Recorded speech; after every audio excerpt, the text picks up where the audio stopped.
This is Loudspeaker.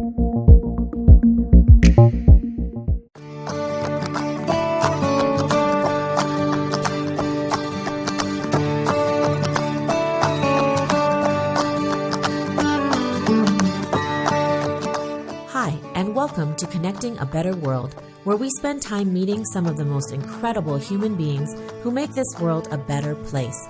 We will learn how each individual took their ideas, mission, and purpose to create and serve others in business and organizations that surround social good, social entrepreneurship, and social impact, and find out how we, together, can further connect others to help. I am your host, Dr. Natalie Phillips.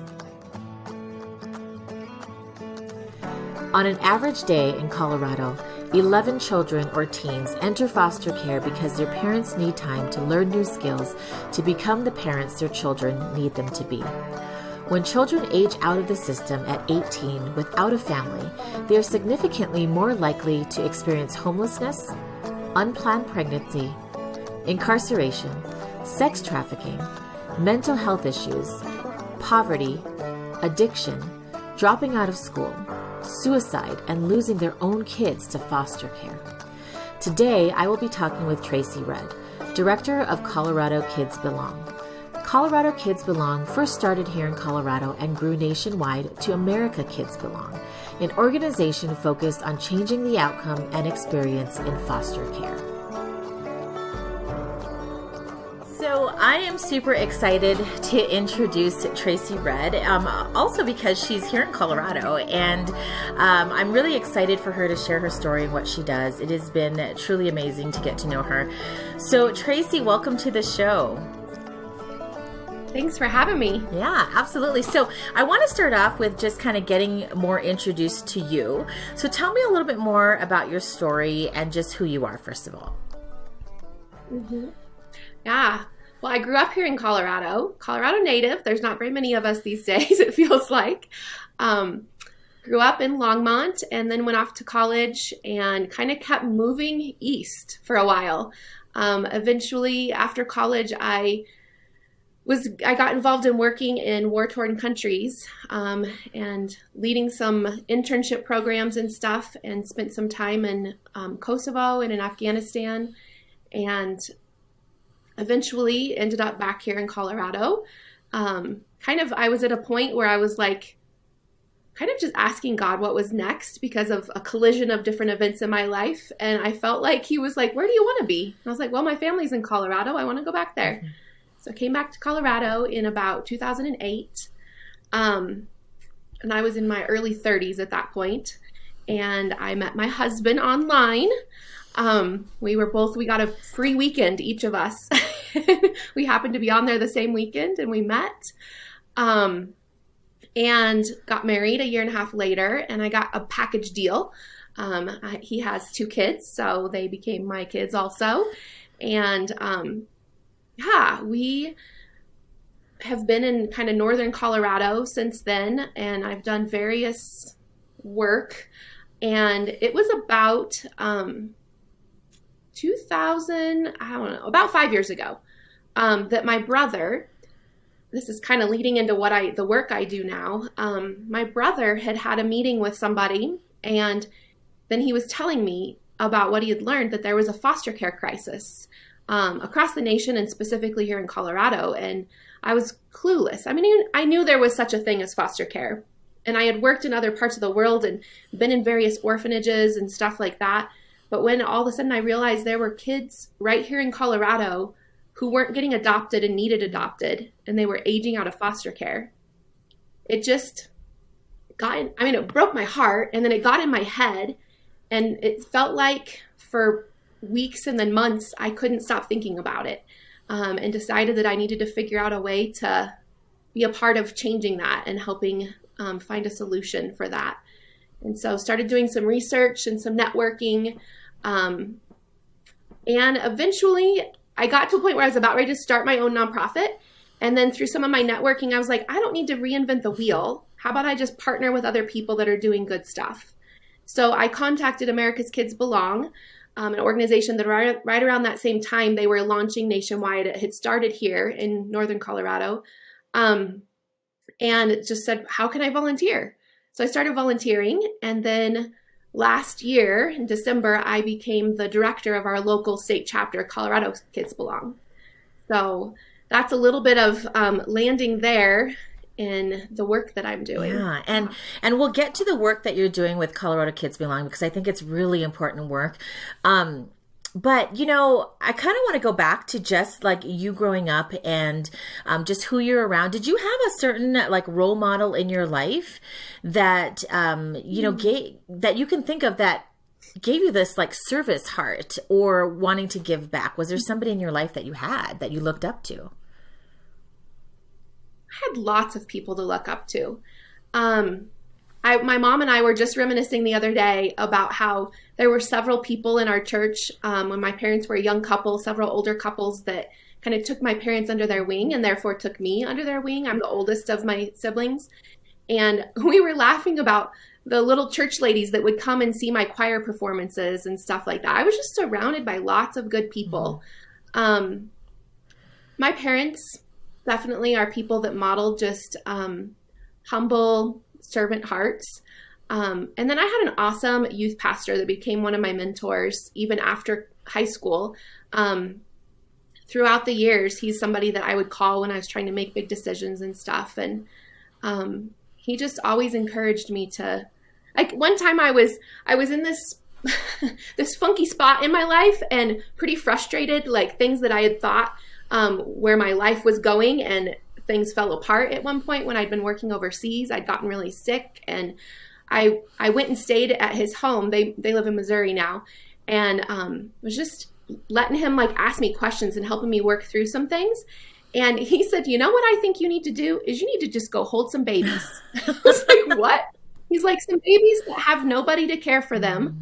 And just the idea of not focusing on myself and my own stuff, but go do something that I get nothing, like, is just completely selfless. Yeah. Go love on, not specifically babies, but anybody, but he used that as an example. And I feel like that's kind of been his direction that he's pointed me over the years, is to just focus on other people. Yeah. Yeah. That's a great idea too. And I think that what he had was right. I mean, just to go hold some babies, because it brings a lot of joy to people. Now, of course, the people that don't like to hold babies, it won't, you know, but at the same time, it's such a simple thing to think about, right? Is go do something that makes you happy. You know, I know that a lot of people that say that they're going to retire, and like what they would do is deliver flowers, because you get to see and be around people that are happy, and they get like this gift all the time, right? And it seems like such a simple thought, but it is something that, you know, I feel like people strive in life to do, is, you know, even if you might not have a certain job that you're at that always brings you that happiness, just to pause and to remind yourself, go do something that makes you happy then. I mean, honestly, right? It seems like such simple advice. So I love that you had, it sounds like so many wonderful people around, you know, which kind of, you know, leads to, you know, with Colorado Kids Belong, you know, I know that the focus of it is to try to change the outcome and the experience of people going through foster care, whether it's the kids or the parents who are looking at going into foster care. And so, you know, how did you decide to just lead with your heart there, you know, and be in that space?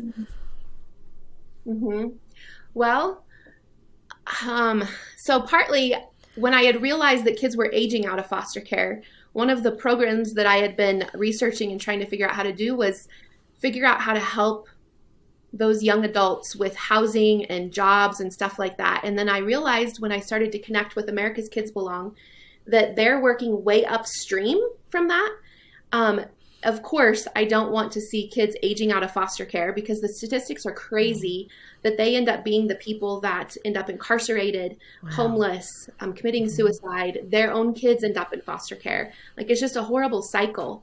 But the fact that we can tackle the issue way upstream, that got my attention when I was like, okay, if we can help create strong, stable, loving foster families, more of those, so that we have more than enough foster families, I was like, that's what I want to be a part of. So just started kind of dabbling and getting involved. And even over the last 5 years since my brother's family first learned about the foster, it's maybe been 6 years now, foster care crisis, they went and got foster certified themselves, and they invited some friends and family to support them and partner with them, basically.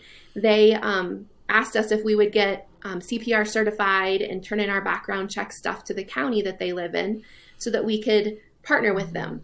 And we did that. And eventually my husband and I, we went to a foster care orientation, and then we decided we should take the course and just see what step was. We didn't know what we would do personally, but we wanted to just at least take that next step. So we went ahead and took the foster care training course.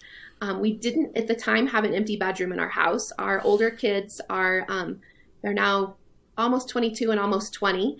And so they were still in high school at the time. And we're like, well, we don't have an empty bedroom, so we can't literally do foster care. But we partnered with my brother's family and just, we were helpers to them, supporting them. And they ended up fostering a little guy. He was 4 months old when they got him. And my husband and I both fell in love with him. And actually they adopted him last year. The journey went that the parental rights had been terminated. And so my brother's family adopted him. And I call him my favorite nephew because he's my only nephew, but gosh, he's pretty special.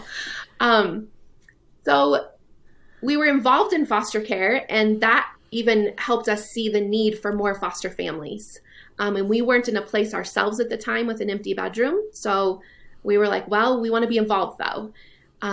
Which I think that is part of what collided then with even starting to volunteer with America's Kids Belong. And then eventually when I was given the opportunity to be a part of the team here in Colorado, I was like, yes, please. It's basically my dream job. So was super excited to do it. Yeah. And I also want to share, this is maybe jumping forward a little bit, but we didn't have an empty bedroom, like I said. And then a year ago, well, a little over a year ago now, our oldest moved out. He got a place of his own and moved out.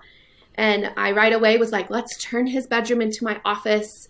We painted it. We got it all set up. It was my office for less than 2 months. And then through my job, part of what we do is we do video shoots where we get kids that are waiting to be adopted. So kids that the parental rights have been terminated and there's nobody saying this child has been fostered in my home and I want to adopt them. And they're typically older kids, but sometimes it's little kids also. So they're waiting. So we invite them to come to a video shoot. And it was my very first video shoot that I was directing. And we had 3 kids that day. And one of the boys that was there, he was 14. And he just got my attention. And so he was wearing a Mickey Mouse t-shirt, 14-year-old, almost 6 foot tall, big football player looking guy wearing a Mickey Mouse shirt. This was almost a year ago from this Sunday. And I was like, hey, do you like Mickey Mouse? He was like, no, I just thought it was a cool shirt. I was like, That's okay. such a teenage boy thing to say. Yeah. And then when he was being interviewed and I was sitting there listening to him, several things he said just caught my attention again. Even that he said he was interested in becoming a mechanic when he grows up. My dad spent his whole adult life, his whole career being a mechanic, specifically a diesel mechanic. And I'm pretty sure that this kid said he wanted to be a diesel mechanic. And then a couple other things he said, but I was sitting there next to his caseworker. And I remember literally saying to God in my head, like, am I supposed to be paying attention to him in a different way? What is this? And when I got home that night, told my husband about him, and he was just kind of like, yeah. And then when the video was ready for me to edit, so about a week later, our videographer sent me the video to edit it, and I showed it to my husband. He watched it once, and he was like, And then he left the room, and he watched it a few more times, and he came back to me, and he's like, I think you're right. I think he belongs in our family. Oh. I was like, okay, what do we do now? So we started praying about it, and then we talked to a few people. I remember going to my brother's house and showing my brother the first draft of the video. And my niece, who was 14 at the time, was in the other room, but she could hear it, and she hollered from the other room, I think that kid belongs in our family. Oh, my goodness. I was like, oh, my. So we contacted the caseworker and said, what do we need to do to be considered as people to foster to adopt him? And one thing led to another. And actually, March 13th, so right before all the crazy shutdowns and everything here in Colorado, the caseworker came to our house and interviewed us, and she needed to see that we actually had an empty bedroom, was part of what she needed to see. And then we started the paperwork right as the pandemic was all unfolding, and he moved into our house on Mother's Day in May of 2020. Oh my gosh. And then, yes. So this big 14, he was 14 when he moved in. He turned 15 last summer, and we're adopting him next week. Oh my goodness. He's my baby boy now. Yeah.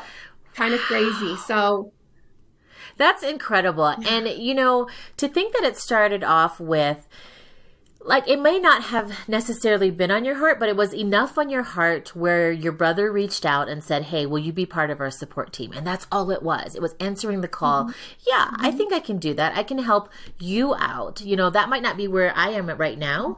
And you had no idea. Oh my gosh, like looking back, to have somebody in your house that you're adopting next week. I mean, so I love that you said that, shared that story, because for people that are listening, I mean, if you feel that tug, that urge, you might not necessarily be where you're at in a place to allow somebody into your home, but you can still be that support system for other people who might have that, right? And that's what Colorado Kids Belong is all about, right? Is to really get that experience and to make that experience for everybody. But I want to go back to, for people who are listening, because you had also said something about these kids that are waiting, right? And they're aging out. So what is usually, I mean, because when people think of foster care too, I'm thinking people like me may have imagined an elementary school age kid or preschool or a baby or, whatever it is, right?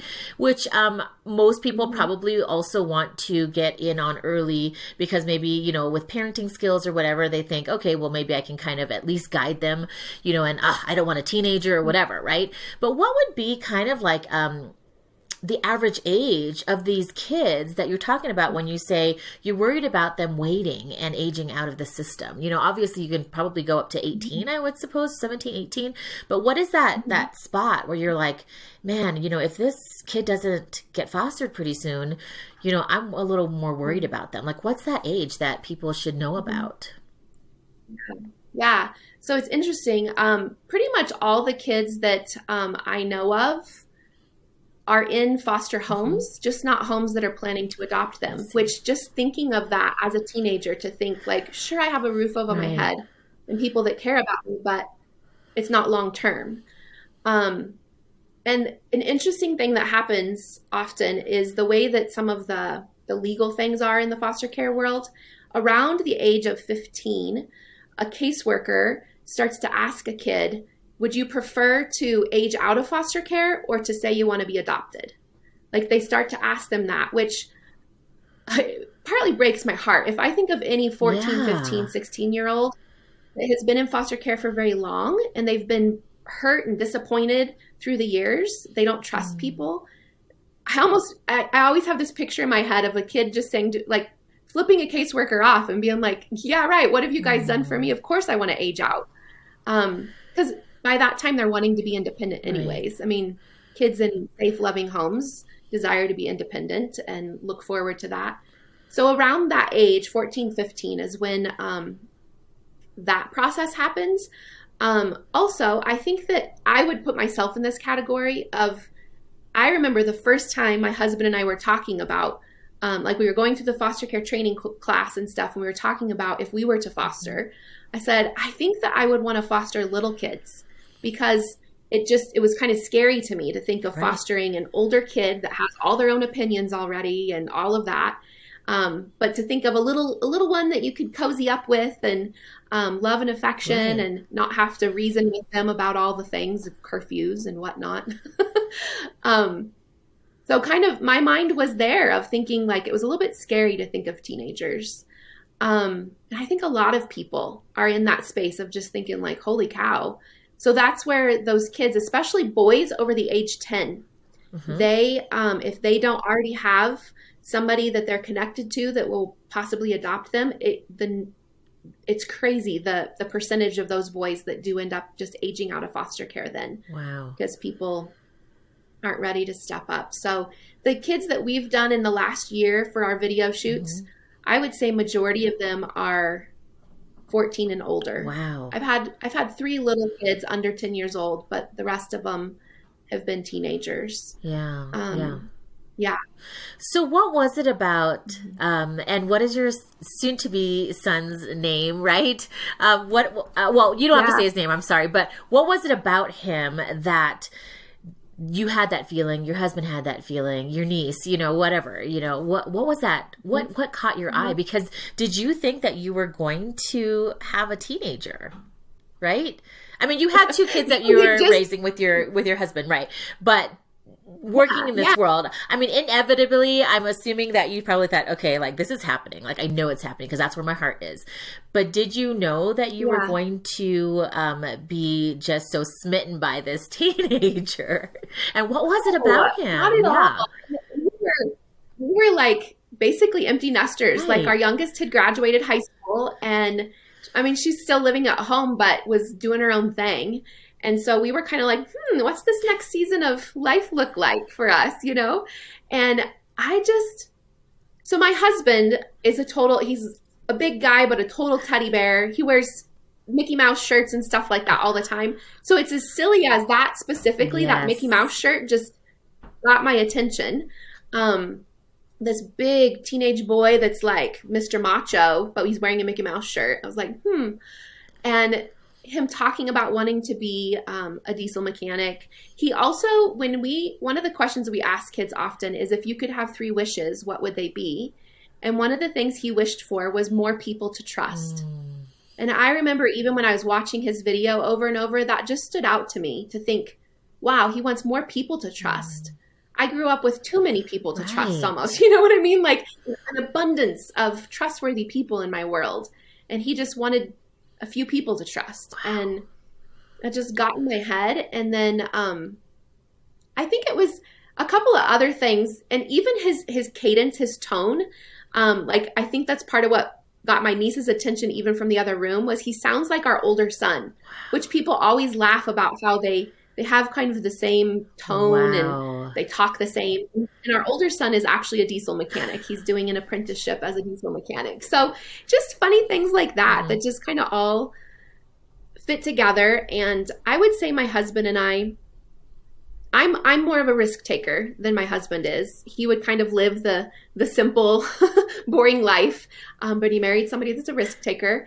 And so in that decision-making process, even of like, okay, this kid caught our attention. We weren't looking for a child to adopt, but he caught our attention. And I think I realized during that process that something my husband and I do when we have decisions is I toss something out there, or he does, and then we kind of leave it. And neither of us brings it up until it just comes up again, if that makes sense. I think because neither of us were wanting to like be the one that forced the other person to do something.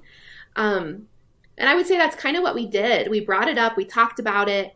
But we kind of also just left it there to see what would happen. But still pretty quickly, it came up again. And we were like, well, let's ask the caseworker.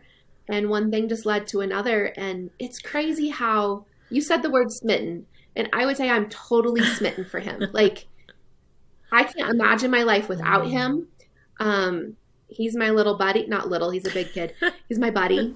And I think also it's funny because it's almost a year to the day. And so we've been reminiscing, an adoption happening next week, reminiscing about the last year and how much he's changed and how he feels different and all of that. And it's just been cute to see how he even sees that being in, one of his words he would describe was shortly after living with us, that he felt peace that he hadn't felt before. His life, I mean, for most kids, the reason they're in foster care is because of abuse or neglect or abandonment. And he had lived 11 years in a very tough situation. He's actually the oldest of a whole group of siblings. So he was parenting his siblings for years.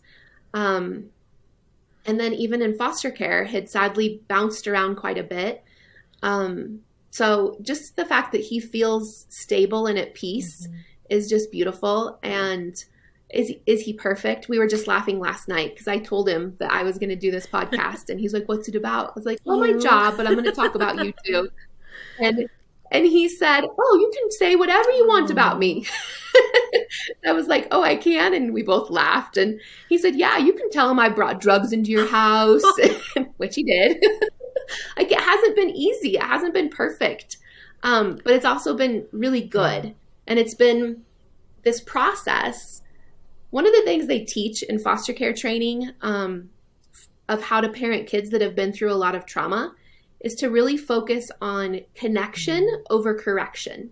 Wow. And that with him, it's come to life for me of, sure, when he does things, when he breaks the rules or whatever, if we focus on correcting his behavior or his attitude or whatever, we're not going to get to that place that needs healed.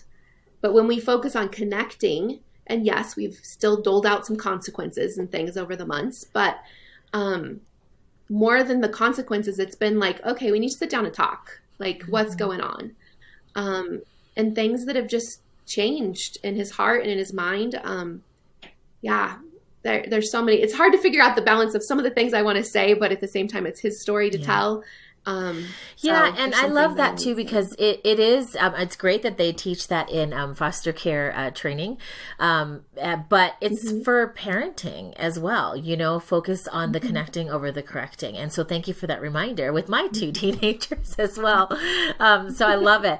So I do want to spend some time just kind of talking a little bit more about Colorado Kids Belong, and I want, for people that are listening, I want you to kind of walk through the process of fostering for somebody that might want to go through that process. And then we'll kind of delve in a little bit more with Colorado Kids Belong and what you're doing to improve the foster experience. But let's start with, if somebody's interested, what would they do if they feel that tug by listening to your story?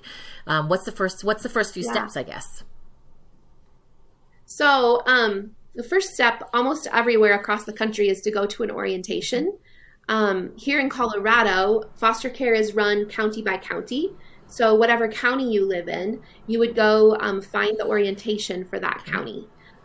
So for example, for Larimer County, you'd get on the Larimer County foster care website and you'd sign up for an orientation. I tell people that that's a great step to take. Even if you don't end up fostering, it at least kind of helps pull back the blinders and open up your eyes to the world of foster care. It's a one evening or sometimes morning thing.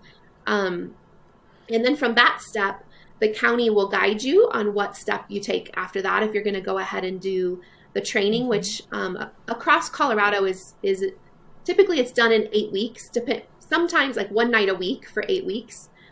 Some places they do where it's a little bit more, put all those hours into one weekend or something. There are also private organizations that do licensing. So people can go to a private organization. There's Lutheran Family Services, Maple Star, Nightlight, Safi, like several different organizations across the state and across the country. And it's a little bit of a similar process. They have some kind of next steps meeting or orientation or whatever they call it, information night. And from there, then you do the training. And typically while you're doing the training, you also start the application process.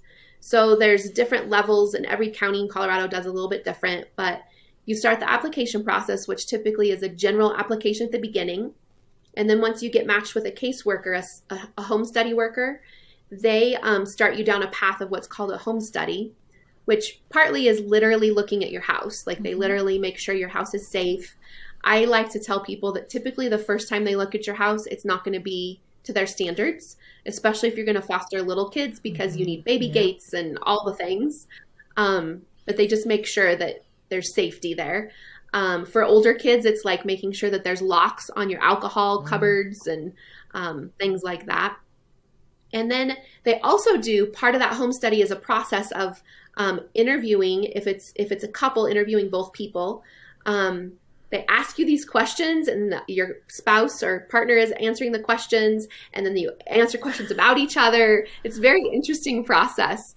A friend of mine said, this is funny, he said it felt like an emotional colonoscopy. Oh man. I was like, well, yeah, I mean, they get in there and like, they ask you about your sex life. They ask about money. All kinds of stuff. And I like to tell people it's not that they're trying to see if you're perfect, because none of us are perfect. They want to see if the amount of stress in your life, if you have marital stress or stress outside with your parents or whatever, or your job or your money, if there's quite a bit of stress already going on, placing a child that's been through trauma in your home is only going to make possibly everything spill over or explode, you know? So it's not figuring out if you're perfect. It's figuring out, like, do you have the capacity right now to add some extra stuff to your life? That makes sense. Yeah. Well, that's good to know. Yeah. And so, going through the process, I know that Colorado Kids Belong really is focused on making this process better and a little more supportive. So talk about some of the projects that you do, or some of the things that you do as an organization to make this process a lot easier for people. Yeah. Well, it's that interesting thing of, we don't run the process really anywhere, but we point people. We want to make the music and tell people about the need, and then point them in the right direction. But then also, we know, like you talked about earlier, not everybody is in a place where they can foster. So also encouraging church groups or community groups to create support systems where they can be helpers and kind of a wraparound support for foster families. Which has been a really amazing thing to see. When, sadly, there's a statistic nationwide that when people get foster certified, so they go through that whole process, which can take at least 3 months, often 6 months, to go through that whole process and get licensed as a foster parent. They go through that, they start fostering, and they quit within the first year. 50% of people quit within the first year. And we're like, okay, what's up with that? Like, we've got to change that.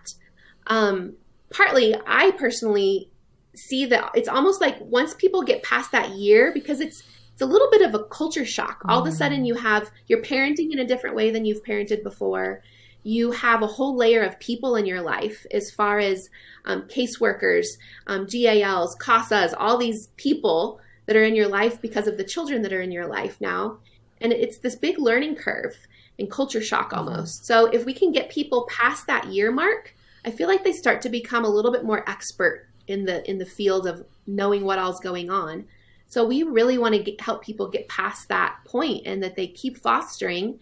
So when we have these support systems in place, whether it be, some counties have a foster family helper type of role, where literally through the county you can get certified to be a helper. You're licensed then to be able to drive children places and all that kind of stuff. Or churches that are stepping up and creating these teams. There's a few churches that I know of that are doing an awesome job of creating teams of people that surround a foster parent, a foster family. For example, there's a church in Longmont that they have 4 different foster families that they're supporting. And they have these teams wrapped around those families. And one person on the team has volunteered to do laundry for people. Another person got licensed so that he's retired, and he was like, I want to help out, so I'm going to get certified, enough certification so that I can drive kids. Because for foster families, the pandemic changed some things, but still, there's typically appointments they have to go to, whether it be therapy or extra things at school or visitations with their bio family. There's all these appointments that they have to go to. So having somebody help out with driving, taking meals to families. Even just that, especially when they get a new placement. A friend of mine just last weekend, she got a 10-day-old baby placed in her house. Wow. 10-day? And he's on oxygen. Oh, wow. Yeah, straight from the hospital. He went to the hospital to pick him up. He'd been in the NICU. He's on oxygen. He's a teeny tiny little guy. My goodness. And for family and friends and people to just wrap around and bring her food, or I took her a box of clothing. There's a great little organization called Little Willows, and they provide boxes of clothing for kids. Yeah. And so just finding ways to support these families so that when they're stepping out there doing this huge thing and sacrificing their own time, their own comfort in their own home, and just wrapping around and supporting them is a big thing. And so that's one of our projects, is helping people in the community find ways to get involved in that way.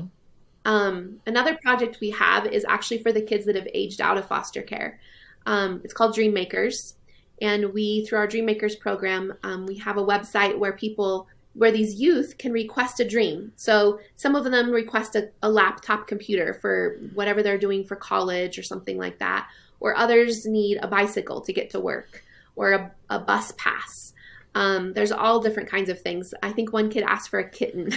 Like there's all different kinds of things these kids are asking for. And then we post them on this Dream Makers Project website, and people can go on that website and fulfill those dreams.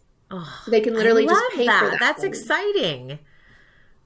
Yeah, it's pretty sweet. And then we really hope, though, that through that, it's just kind of a door that helps us connect with those youth, and that we want to really help walk them towards things that will not just be like a sweet dream, but like really elevate them and help empower them towards a healthy future, a strong future. So then we connect them with different programs in the area that do mentoring or job training and stuff like that. So that's our Dream Makers project. And then, like I mentioned, we do the I Belong project also, where we're filming the kids that need adopted. And it's growing across the country. We have opened, during the crazy pandemic, we had several new states that have started doing the I Belong project across the country. So LA County, within the next month, they're doing 2 big video shoots there. And I think she said between 60 and 100 kids that are coming to their video shoot. Huge. Which the amount of kids waiting to be adopted in LA is huge. Oh my goodness. So it's going to be amazing to see how that changes things just in that one huge county, what that will do. And it really is like what you said, going back to your parenting tip, it really is about the connection, whether you're connecting a foster family to a wraparound team, right? Or whether you're connecting these kids to their dreams, or connecting, kids to their future, right? Or mentoring programs. So really it is about connecting and giving these kids everything that they really deserve, and I think it's incredible. Do you have any stories or anything that might have touched your heart to continue down this path of just giving of so much of yourself? Do you have anything that you can share? Oh, goodness. All kinds of things. A family that they have been fostering for probably close to 2 years now, and they have fostered several children. They have a large family themselves, a blended family. Blended and biracial, and it's been amazing to watch them with all of their kids, also take in a lot of foster babies, foster toddlers, like all different kids. And last year they got called by their caseworker and asked if they would take in a girl that was on our waiting kids list. She's been on the list for a while, and she's, the hard stuff in her early childhood that has just given her some really big behaviors that are hard for people to deal with, and some learning issues and things like that. And this family said yes when they were asked if they would take her in, and it hasn't been easy, but I've been amazed to watch them as they pretty quickly said, we want to be an adoptive option for her. Like even before they had much time with her, their heart saying like, this child needs to belong.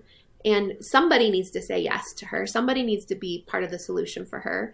And they've had some crazy stuff. Sometimes the foster mom has called me and she's like, I need to talk to somebody that gets it.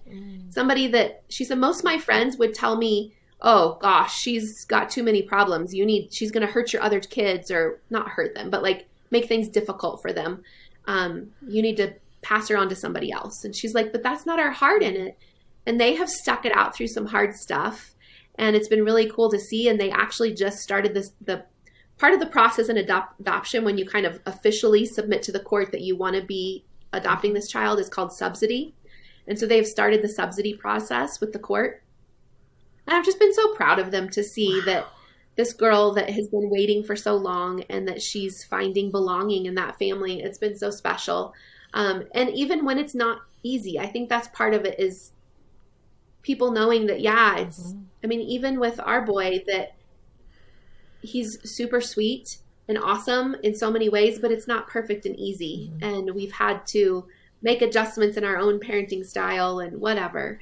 But that's a pretty sweet story. And then also not an exact story, but a lot of people talk about wanting to keep kids when sibling groups come into foster care. And I had mentioned that our son is the oldest of a sibling group. And definitely we want to keep kids together when possible, or when it's what's best. It's not always what's best, because sometimes the trauma they have experienced can sometimes just affect the way that they relate with each other and stuff like that. But it's been really cool to see that these foster parents and adoptive parents that do the hard work of keeping those kids connected.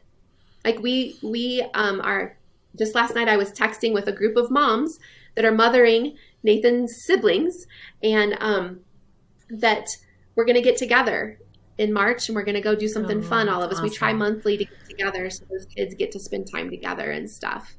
So it's pretty cool to see that even when it's not what's best for the child to necessarily be with their sibling, that we still keep the connection strong. It's definitely a pretty sweet thing. Well, what is something that for people, again, that are listening, that they're like, I want to be, or at least help out, Colorado Kids Belong. What's something, what kind of help do you need to help push the needle forward? What are some things that are some of your asks? Yeah. Oh, there's so many different things. But I kind of, lately my word, I'm like, maybe I need to find a better word for this, but we want to make noise. We want to be the megaphone that gets the message out there about the fact that there are kids that need to belong in a family, to be in a family, and to feel secure in that, and that we can all be a part of that solution. Mm-hmm. So often I think, gosh, if we just, through social media and all the different platforms, link arms together and be that megaphone that spreads that message, that would be a huge thing for us. Is if people follow us on social media and spread the word, that would be big. Also just inquiring about taking a step. What step is it that they can take, as far as maybe just going to an orientation and seeing what happens. Or often it's interesting if people, whether it's in a church or community group, a school, whatever, there's probably foster or adoptive families right in people's own circles. So finding out who those people are and just reaching out to them, doing some sweet little encouraging things for them, or maybe even growing to where your relationship with them is even more supportive on a regular basis. That's huge. So spreading the word, I feel like, is one of the things that will move the needle forward big time for us. One of our goals this year is to make some more videos that aren't child-specific videos, because there's some laws in place in Colorado that we can't spread those videos out on social media and stuff very much. But we're going to make videos that are telling stories of families that have adopted or families that foster, all the different pieces. And gosh, if people just get on there once we get those going, we have one that's already in being edited, and then one that's being filmed this weekend. So when we get those out there, if people start using those to spread the word, that would be amazing for sure. And we're always looking for people to partner with us as investors also. We kind of think of it as there's 5 different roles to play. One would be that people step up and become healers themselves. They become foster parents. They step into that role of being a healing home for children. The next would be to be a helper, which we've talked about, how to support a family that's fostering. The next would be to be a volunteer. There's various ways to get involved in volunteering. Here in Colorado, I'm working towards getting a good system for volunteers. Sometimes it's helping out at our I Belong project video shoots. Other times, just making phone calls to encourage foster parents, stuff like that. And then the fourth thing would be to become an investor. So partnering with us financially to help move things forward. It costs us money to make videos and all these different things. And then the other would be to be a change maker. So there are people out there that have, like yourself, a platform to spread a message and to find people that can be change makers and just really spread the message and inspire people to get involved. Wow.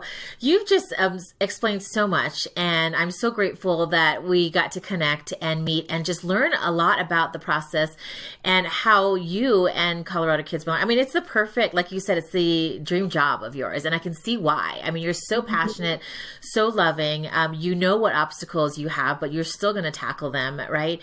And being able to explain how people can help out in any way they can, right? You just gave 5 great examples, and I love that you were able to do that for people to kind of sort themselves out and help out where they can. I mean, that's the biggest thing, right? And I think that that's just learning about so many people, like on this podcast platform, getting to meet people like you who have stepped up in that area of your life. It's pretty incredible. So thank you so much for educating the audience, educating people who are listening in, and, helping me use this platform to get the word out as well. So I always love to ask one last question too, because I just think that there's so much wisdom out there. And so I would love for you to share with my listeners, what kinds of steps or tips, what advice would you say to people if they said, well, how do I make this world a better place? Like, what would you say to them? Oh gosh, there's so many things. But something that has stuck with me through the years, it's super simple, super duper simple. But I remember when I was a little girl and my mom would always tell me this phrase, and it seriously has stuck with me into my adult years.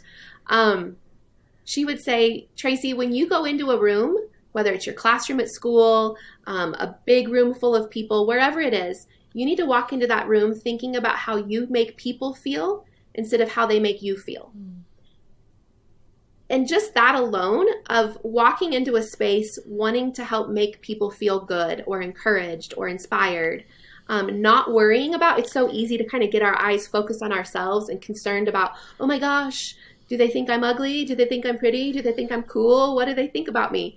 Like, not worrying about how people are going to make me feel, but me thinking about how am I going to make people feel.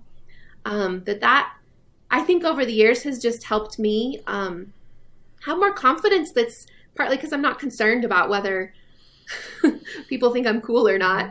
I want to step into a room and encourage and inspire people, or at least smile at people. So I think that's pretty simple, but pretty big thing. It is definitely a big thing. And I think that you exemplify that, especially in your life, because as you were watching that video with, your soon-to-be son forever, that's what you were thinking. It had nothing to do with you. Yeah. It had everything to do with those words of, I want a few more people to be able to trust. And you're like, yeah. I could be that person, right? And so that is exactly, what you're living. So Tracee, thank you so much for this time to be able to learn a lot more about who you are, what you're doing with Colorado Kids Belong and what you're providing, and even, taking that step to make this world a better place for just one more person in your life that you've brought in. So I appreciate you so much, and I applaud you. And thank you so much for being here. Thank you so much. This was great.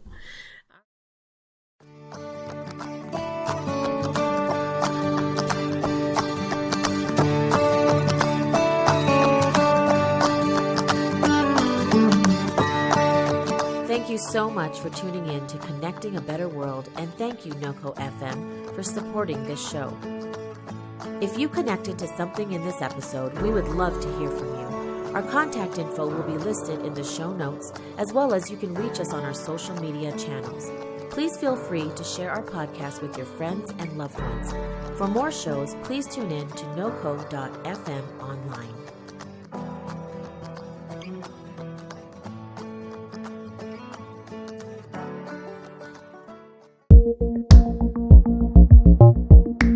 This is Loudspeaker